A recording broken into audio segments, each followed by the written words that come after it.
Hello, everybody, and welcome to the Crypto Hipster Podcast. This is your host, Jamil Hassan, the Crypto Hipster, where I interview founders, entrepreneurs, executives, thought leaders, artists, you name it, in the world of crypto and blockchain all around the world. And today I have an amazing guest. His name is Chilip Lai. He is Director of Channels at LeapXpert. Chilip, welcome to the show today. Hey, Jamil. Great to be here, and thank you for the opportunity. Looking forward to the discussion. Awesome. Me too. So I'll ask you first, what is your background, and is it a logical background for what you're doing now? Great question. Logical, that's to be seen, but obviously I'll let your listeners decide on that. I think from my background, the last 15 years has really been working for companies that focus on how technology can be used to address and mitigate legal risk and compliance issues, primarily in financial services, but across many different verticals.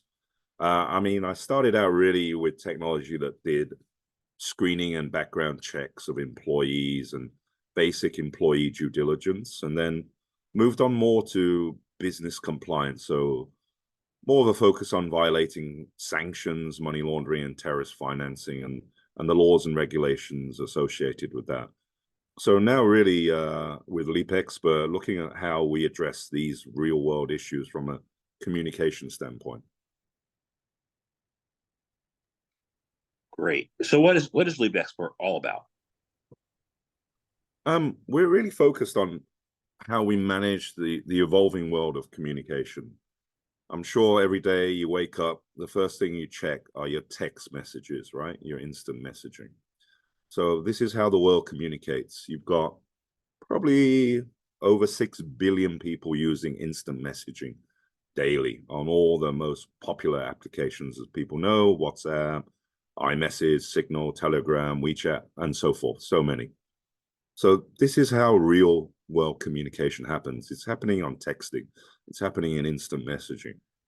Now, the challenge for any type of business, and even for the crypto industry or any decentralized finance, is the ability to manage, maintain all that communication. So LeapXpert was created to address these real world problems where communication is not simply just email or even a call or a Zoom meeting or Microsoft Teams. It's gone into the instant messaging world. And we've created a platform here where it's very easy to manage and to have the proper records for your business. And particularly now for the industry that really is looking for mainstream adoption and institutional investment, crypto, as well as other financial services, need to fall in line and really treat this as any other communication they would have with their clients and external parties. This morning, Hong Kong approved a spot Bitcoin ETF, right? I want to find what the sentiment is, on the ground in Hong Kong, and what you guys are excited about. And then I'll get into the communication channels. I think the excitement is palpable, and I think obviously we see SEC as well really bringing spot ETFs under the spotlight earlier this year as well. Is that people are talking about it. People want to have the opportunity to invest, but they're concerned about all the negative headlines that have surrounded the industry, and to make it more regulated and seen as having oversight and the ability to do business and to invest, you need to have the proper structures in place. And part of that is communication, right? So if you're dealing with financial services for any financial transaction, all those conversations and discussions prior to that, during the transaction and after the transaction, they need to be recorded like any other financial services instruments or any other product. So for that to see that now the regulators are looking at it as more of an opportunity for people to invest and for people to conduct business there, it is great for our business to see that realization that bringing it into the spotlight and showing that it can be regulated and it's not just something that is done away from the traditional markets. I see a huge opportunity for a lot of businesses, including ourselves. I agree. Sounds good. So one of the things that I look at the Bitcoin's price, and I look at the top 10 prices. And couple weeks ago, this crypto showed in the top 10 for the first time, called Toncoin. And I was like, what is that? And I looked, and it was Telegram, right? And you mentioned WeChat, WhatsApp, and Telegram, and you recently integrated your communication platform with Telegram, right? What do you think this integration will do for digital asset trading firms around the world? I think primarily Telegram is the default choice for the community around this new fledgling industry as such. It's the preference of communication. So if you want to discuss new coins, new offerings, most of it is done on Telegram. The traditional methods of communication are really not getting to that right audience. So you're not expecting to see emails about the latest updates, right? Or getting a newsletter. So these are things that the traditional finance community have used to reach their audience. But Telegram is very key. It has hundreds of millions of active users. Now, depending on how you measure that, it's up to even 800 million. So the community out there is significant. So the people you want to reach are there. And with Telegram, people are discussing trades. They're discussing markets, pricing, as you mentioned, new coins and new opportunities. The problem with any firm that wants to deal in that space, they need to have the record of these communications for the protection of the investor and the transparency of the markets. Needs to have the ability to have these communications recorded and managed by your firm or your enterprise. So not forcing employees to switch to like email or phone is significant, because once you switch to more traditional communication channel, you're going to lose your audience. They're not on those channels. They don't want to receive email. They want to communicate and do business on the channels they want. And Telegram is the preferred channel. And having that, and particularly for us, having a use case with a Nomura-backed firm, Laser Digital, which we released not long ago, how they can secure and manage their communication for this digital asset business that they've created is critical. For them, it's not just the fact that they can get to the audience, but they can prove to their regulators, their auditors, their legal and compliance that they're doing it according to the regulations that they need to uphold. So I think that's very critical for Telegram. The Telegram's primary.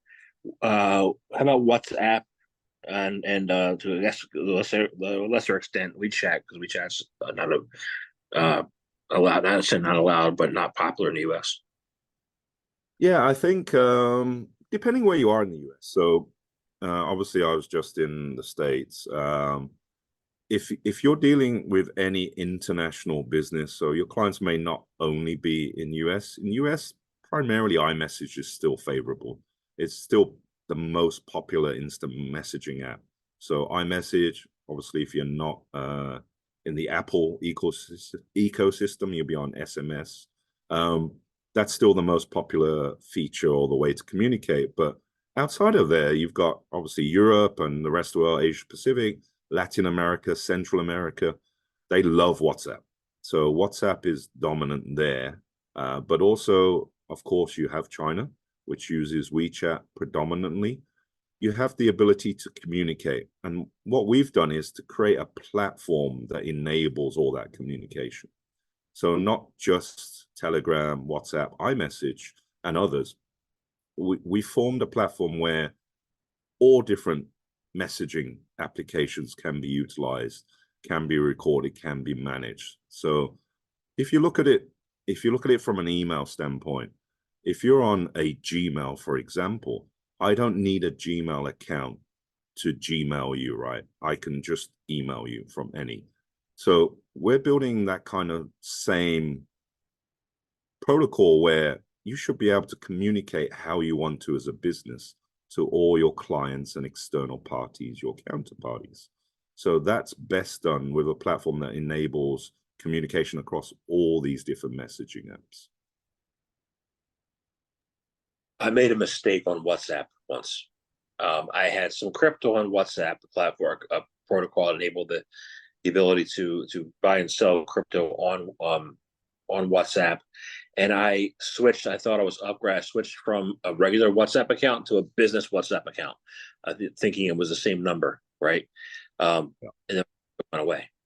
So, I think there are still some best practices that and knowledge that needs to be communicated, out to the public. So what are your recommendations for best practices for trading firms to use, let's say Telegram, let's stick with that. First of all, really is to acknowledge it. The fact that, you can't ignore the solution. You've seen all the fines in the last, I think it's just under 30 months, this SEC and CFTC have been fining financial services, whether it's a huge sell-side bank to smaller investment managers.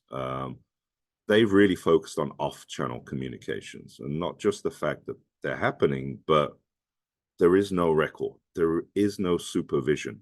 So the fact that you have policies in place, and a lot of firms have always had policies that you cannot use, doesn't mean that this is the real world. The real world is people are texting, people are messaging, and for the crypto industry, definitely over Telegram. So first of all is to acknowledge that and understand the usage and how to separate that from personal and private communication, right? Because we all use Telegram. We use it not just for business purposes, but personal communication. How do you separate that so you're not having to give up your personal info and data to your firm? So how LeapXpert approaches that is to have the ability to capture it for business purposes only, and not to have it just to record and monitor all your communications on your personal or private Telegram. So the ability to elevate this to a business communication rather than treat it as a hidden, invisible, off-channel communication is key. So to bring it to the light as such is to ensure that you're protecting not just your business and your reputation, but also your investors' interests as well. Interesting. Yeah, I interviewed a man about a year ago who was building a CRM on top of Telegram, right? Because there are a lot of business, and I always considered it, a benefit to be able to do that. So from a business perspective, what do you see as the major benefits to building their business communication channels on Telegram? I think what you have in Telegram is real world and live conversations and interactions between your business, your employees, and your clients in the external world. And I think CRM is great and it serves a purpose in every firm, but CRM typically is informed by emails, customer contact centers, transactions, and you're relying on the manual input of typically account managers and salespersons or customer support, anyone handling a transaction. So with messaging, and particularly with Telegram, these are conversations that people are having, and not just text. It's containing real insights into behavior and why people are engaging on these channels. Because of course you got emojis, you got pictures, you got videos and documents. So all these are very critical insights on your business, the health of your business, and what your clients are doing and why they're choosing to interact with you. So you gain a lot more insight into your business through these instant messaging channels such as Telegram, which you would never get through email or filling out a survey feedback or waiting for a complaint or transaction to happen. So what is most important is using these channels is not just for the regulatory compliance aspect, but how to improve your business, how to speed to improve that speed to transaction, and to really keep that customer experience to ensure that they keep coming back and dealing with your business. You mentioned that sounds good for business and it sounds good for the trading firms. And you mentioned regulatory and compliance. So how, I know there's been, a lot of, I would say that Singapore and Hong Kong are more advanced as far as changing their regulations than the US is. We're kind of wedded to 100-year-old laws here for some reason. But how do you help, regulators and like Singapore MAS and Hong Kong Financial Conduct Authority? What are the benefits for them? I think from the regulatory standpoint is, we have been recognized by a few of the banking regulators, including the Hong Kong Monetary Authority. We've been published on their website for the latest RegTech developments, and we've won awards from there. I think the key is the market transparency. So they want to foster the innovation. They don't want to slow down innovation. At the end of the day, innovation creates opportunities for everyone in the market and all participants. But they want to make sure that the investors also protected. And part of that, obviously, is the communication. Obviously, they have many tools to look at transactions and data and financial information. But the key part with any financial regulatory body is that there is the audit trail, the records of all these investments and the discussions and the communications. So we've seen, obviously, a lot of headlines over the last few years about fraudulent behavior, scams, and other malfeasance within these emerging industries. And part of that, to bring it into the mainstream, is to really have the same protocols where you are having the same conversations being recorded prior to an investment or discussing an opportunity that you would expect with any financial services product. So they want to see that there are companies and technologies that really help and assist these new industries and these new financial services instruments, and we're part of that community. So really, the more we can do here, the more the regulatory bodies would engage. And obviously, they would like to promote their financial center as being a hub for a very transparent but still innovative ecosystem for these new assets. You mentioned new products. I'm wondering, one of the big fights here in the U.S. is some people say there will never be a central bank digital currency. Hong Kong and Singapore are two countries that are looking to implement a central bank digital currency. How do you think that the improvement in the communication channels will help foster a positive experience with that product or others? It's a little bit of irony, obviously. Some of the views of cryptocurrency and the whole DeFi communities that there isn't central bank control and it isn't governed by a particular country or government or traditional finance. So to me, it always boils down to the trust element. So you're going to trust to do business in a market, not just from the legal and financial health and well-being, but also that the regulators are on board. Right? We don't want to be in a situation where you invest with the potential that the regulators deem it to be not in the best interests of that market and puts your investments at risk. So part of that, again, is that communication side. So whether that is formalized and managed through a platform like LeapXpert, or is basically used to create that market trust. So the trust is the element. Obviously, if we look back to the emergence of the cryptocurrency, it has been, borderless, as they say. But ultimately, the money has to land somewhere and it has to be regulated in a fashion. And part of that is all the financial services regulatory framework that goes around, obviously knowing your clients, knowing their risk appetite, but also having a record of those communications is being key. Singapore and Hong Kong are obviously the leaders in this region, but you see that happening across many jurisdictions, where it's UAE or Europe and even with the States as well. Oh, interesting. Yeah. So I'm thinking of my positive and negative experiences with Telegram. I've had several positive experiences where I've been part of different, groups, communities, supporting cryptocurrency, right? Different coins, different communities.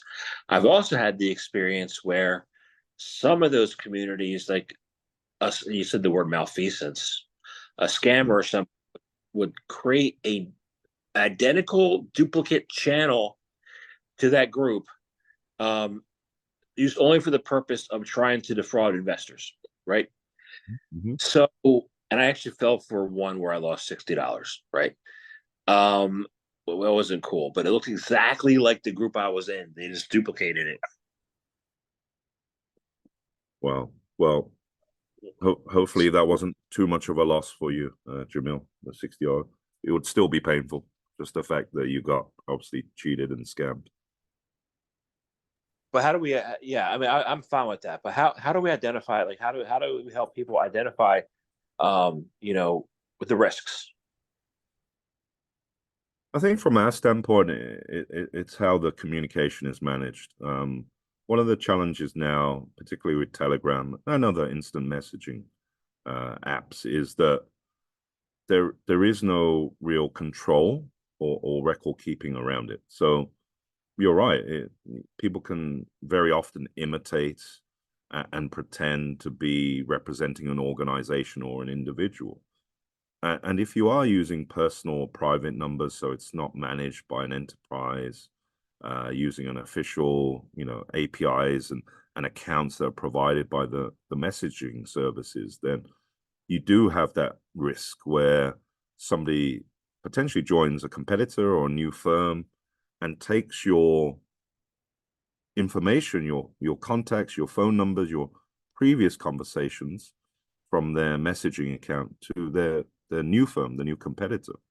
They have that information. It's not being managed by their previous firm. So the key is to have everything centralized and managed. So it's not individuals using individual Telegram accounts trying to conduct business and growing communities. It should be official accounts and approved accounts by each firm. And then people have the trust in that interaction to know that this is a properly managed channel, and to have that communication, of course, not just recorded, but managed as well.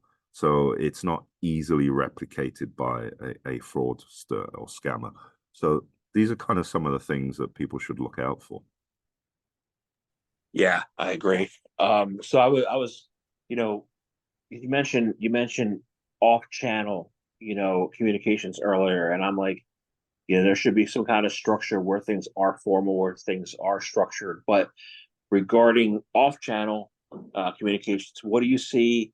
What remain some of the key strategies to managing those kind of communications, the off-channel communications? I think the first point is acknowledgement. I think if you've seen the scale of the fines, and it's only very recently, it's less than 30 months now since the first fine started from the SEC and CFTC in US. It's almost $3 billion US.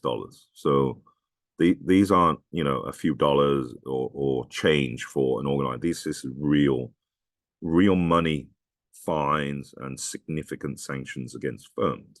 Now, the interesting thing is that they didn't uncover an ethical behavior. So there wasn't scamming, insider trading, and other unethical behavior amongst these channels. The complaint stipulates that they were off channel, unrecorded, not managed by the enterprise.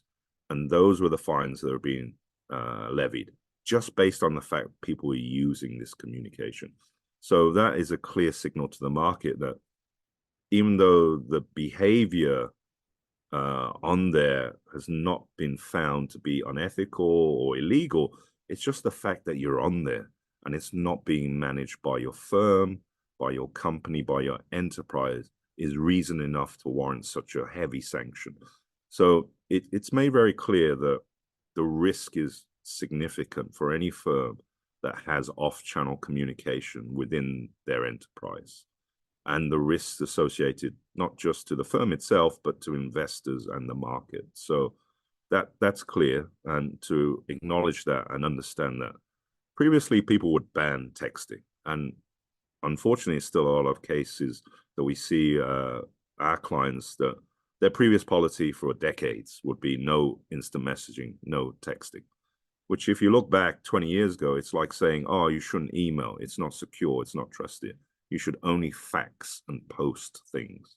Unfortunately, there are actually some departments that still ask for that. But this is the way to communicate. This is how your business should communicate. And to be in compliance of that is to have an enterprise-wide strategy. So not just your trading teams or your digital asset teams, but understand how all your employees communicate to the external world on instant messaging, and not to restrict it just because you can't control it, you can't record it, you can't enable it. We have some financial services where their HR use our solution because the candidates, the fresh graduates coming out, they only use texting. They're not waiting for an email or phone call about that interview or that job offer. They're waiting for a text. And if you don't offer that, you're not going to get to your candidates. You're not going to remind them about their interview tomorrow at 9 a.m. or they need to bring a copy of their ID or their resume or CV. All they'll know is if it comes through on an instant message. They're not checking their emails. They won't take phone calls. The only way for you to do business with them is to use a platform that supports instant messaging, where it's iMessage, WhatsApp, Telegram, WeChat. This is the future of communication. This is happening now, though. So you can ignore it. You can say email or phone call is the only approved way, but you need to manage it centrally, and not just for the business or the trading arm, but actually any employee who needs to contact an external party, whether they're a client, a supplier, or a potential new employee. I'm thinking of the compliance people I know, and I'm thinking of companies that I know about where their employees and their sales reps and their portfolio people, they have been banned or internally banned from using their phone for texting. They have to have a separate phone. They can't use their personal phone. It's a big area. It's a big problem here, from what I understand. How do you think that transition is going to be to going towards messaging, economy? What are the remaining challenges? I think we're already there, right? Like I said earlier, is we check all our messages. It's pretty much the first thing we look at, right? Who's been texting me? What's the latest text, instant messages received? And that's pretty much the last thing you look at before you probably go to sleep as well. So it's the way we communicate now. You can ignore it as a business, as an enterprise. No, we have official ways of communicating. We can use all these video call collaboration tools, which are great and serve their purpose. And of course, we still have email, but in the real world, that's not how we communicate. And this is not how we're going to communicate going forward. There's no way 5 or even a few years from now that we'd be thinking, oh, we need to email more. We need more emails because this messaging thing's going away. this messaging is a fad. I think the mass adoption you've seen of instant messaging, I think WhatsApp, for instance, has surpassed 2 billion active users. That's significant, right? That's more than a quarter of the population of the world is on there, and they're using it. So we may have email accounts that we check maybe once a week, maybe once a month. But for me, as a customer or potential client, how are you going to reach me? How are you going to converse with me? How are you going to see if I'm interested in investing or let me know about the latest offer? Instant messaging really is the only way to go. I think that's pretty much been proven over the last few years, where the ability to send emails or even, marketing via posts, which still happens. I still receive mailers and circulars. I think that's gone. We're in an era where if you're not on instant messaging as a business and using it as a communication tool rather than just purely for notification, then you're missing out on a lot of opportunities. And that's what we see with our customers, is that they are seeing the opportunities and the way they engage with their audience and their community in a much more different light. Now they've brought instant messaging into the enterprise. It's no longer hidden. It's not on my other phone. It's not on my private phone. It's actually just work. I can put it onto my laptop, if I have a desktop or tablet or device, and use it as I would use email or Zoom or Teams. So to me, it's just a regular part of my communication tool set. Yeah, I agree with you. And I just thought about it, and I haven't looked at my Yahoo email in a month and a half. So I use emails for my different crypto accounts and stuff. So there's not one, but that's pretty much like, the benefit of email to me. But yeah, I use WhatsApp and Telegram too, and Twitter, Yep. and or X, or what are we going to call it, right? Mm-hmm. And I call that social media noise, right? Yeah. But with all the noise, there remains the importance of having what is called, you guys call, a single professional identity framework, right? What is this framework? How does it work? What's it all about? I think the key for us, and seeing the experience of our customers and the market, really is you want to be reached on how the customer or the client prefers, right? You don't want to dictate or order. Your clients say, hey, I can only receive email, or I can only receive chat on this profile. What people want to have, and anyone in any business really, is an easy way to be reached, an easy way to be contacted. So when I want to trade, when I want to inquire about a new pricing, a new coin offering, I want to contact you the easiest way possible. And, maybe that's Telegram. Maybe that it could be even a voice call, an SMS, or an iMessage, a text. And the way we view it is a single professional identity. To have a number managed by the business that's associated to you, that I can get to you in the channels that I want to, whether it's Telegram or text or even a phone call. That's how I want to communicate, whether it's with my sales rep, my relationship manager, my private banker. This is how I want to communicate, because this is how I'm going to do business going forward. So we've seen that from a lot of our financial services clients, where there's so many different channels you can reach people now that it's very inconsistent. It's frustrating for their clients. So the single professional identity is the concept where, through this number, which is managed by your firm, you can reach however you want to reach to your service provider, to your financial services. And that way, it reduces the time to respond to a transaction request, hopefully not a complaint, but the ability to do business. It's just done quicker. If I can text you, I can send you an iMessage, a Telegram, or WhatsApp based on the number that I know is managed by your company. I'm assured, A, you're not a fraudster or a scammer, but B, more importantly, I can do business with you as quickly as I can with the channels that I want to do business with you. So that's very key. And on top of that, employees leave organizations, that number is associated with not just the employee, but that business.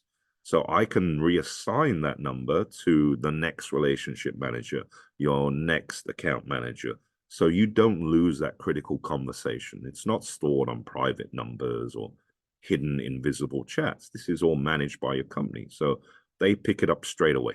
So they know, like, okay, sorry, the previous relationship manager is no longer with us. I'm happy to take care of your business right now. I can see that you've been discussing this offering. So it really keeps that continuity of service and business for many firms, including the cryptos. I love not having to reinvent the wheel all the time. So that sounds good to me. Yeah. So actually, I want to thank you very much for your time today. Thank you for speaking with me. I enjoyed our conversation. And I have one final question, and it's an easy one. How can people find out more information about LeapXpert, about you? How can they find out more? How can they do that? Of course, we have a website, so we still have traditional channels. That's LeapXpert, which is Leap as in LEAP, expert, XPERT.com, so leapexpert.com. I'm also on LinkedIn as well, so feel free to reach out to me there. And yeah, happy to continue that discussion. And really appreciate your time, Jamil. And yeah, I've been enjoying your podcasts as well. Awesome. Thank you very much for your time today. Thanks, Jamil.